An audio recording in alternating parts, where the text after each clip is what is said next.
Good morning. Thanks for joining us. So on Tuesday, we talked about Rahab, and we talked about how the whole city of Jericho was terrified of the Israelites.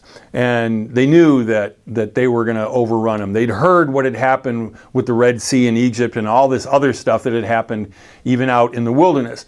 And so logical, conventional wisdom would say, strike while the iron is hot, right? I mean, these folks are trembling in their boots. Just go get it done. And so that's what they did, right? No, not at all. Let's take a look at Joshua chapter 5, verse 3. Joshua had to circumcise them because all the men who were old enough to fight in the battle when they left Egypt had died in the wilderness. So all these guys hadn't been circumcised.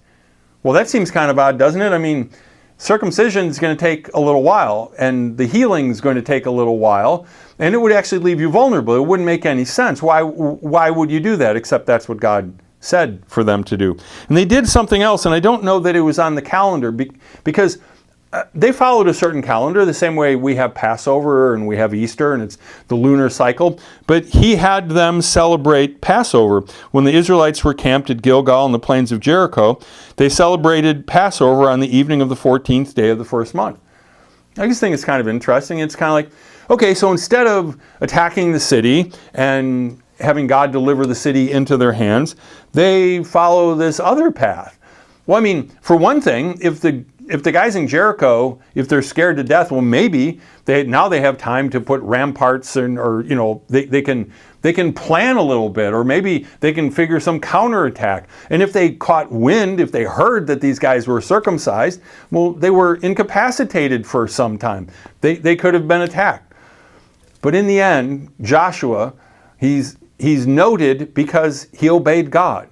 Was he the most brilliant military mind? I don't think so. If you listen to how they took Jericho, Patton didn't use that. Eisenhower didn't use it.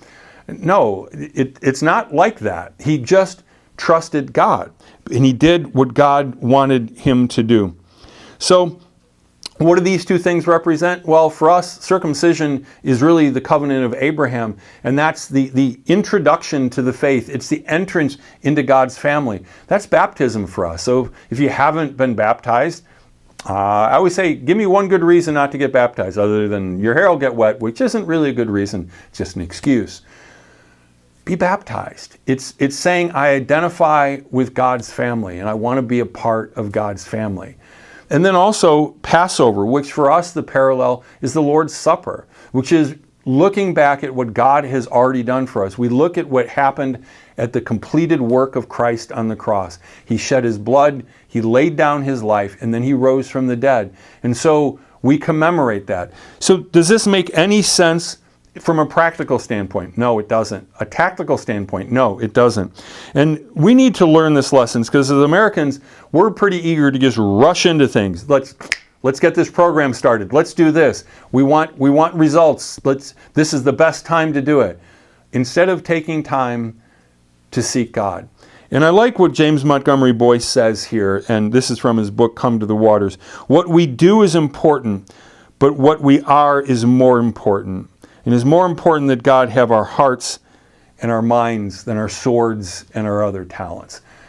Give God your heart and your mind today, and put him first in all things. And like Joshua, you will succeed. God bless you. Have a great day.